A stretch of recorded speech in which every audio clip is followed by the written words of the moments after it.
I never believed in ghosts. Not really. I'd always thought haunted house stories were just that, stories. So when I found the house on Willow Lane, I didn't hesitate. A spacious two-story home, priced far below market value? I called the realtor immediately.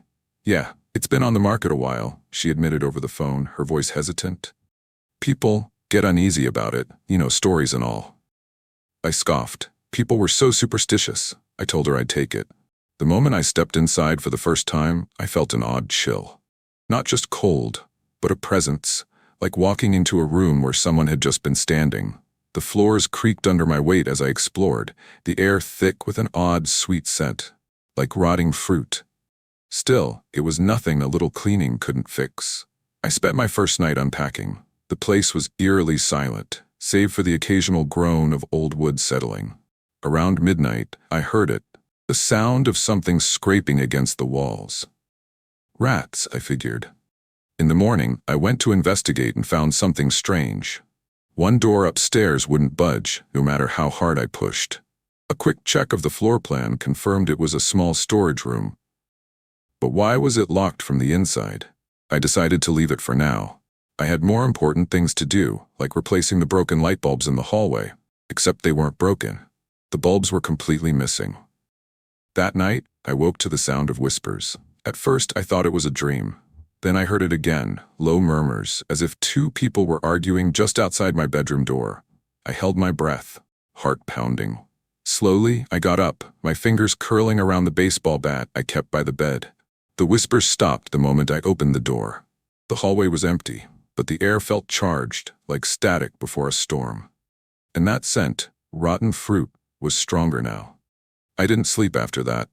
Determined to get into that locked room, I searched the house for a key. I eventually found one buried in the back of a kitchen drawer, old and rusted. It fit. The door creaked open, revealing a tiny, windowless room with peeling wallpaper and a child's rocking chair in the center. The chair moved ever so slightly, as if someone had just left it. On the floor lay a single, yellowed page. I picked it up. It was a crude drawing in red crayon, two stick figures standing next to a taller figure with hollow circles for eyes. A large X was drawn over one of the smaller figures. My stomach dropped. I left the room and locked it behind me. I made a decision that morning. I was leaving. Whatever was in this house, I wanted no part of it. As I packed, I heard it again, scratching but closer this time, coming from inside the walls. Then the whispers returned. Not distant, but right beside me. Don't go. I spun around, my breath hitching. No one was there.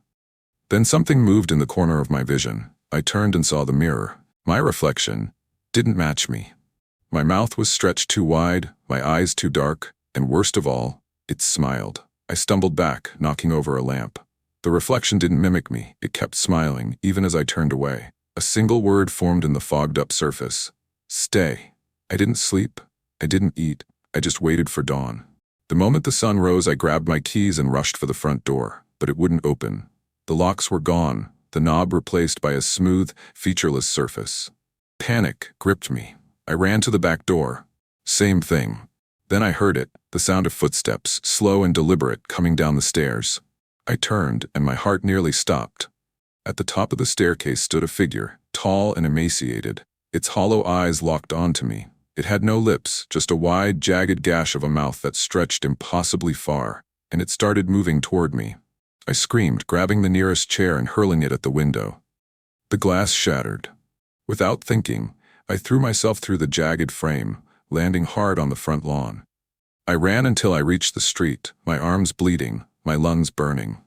When I finally turned back, the house stood silent, dark and empty, as if it had never been occupied at all. I never went back. I contacted the realtor, but she swore no one had lived in that house for years. When I checked the town records, I found a single chilling entry. House condemned in 1986 after the disappearance of a family. Only one survivor, an 8-year-old boy found hiding inside the walls.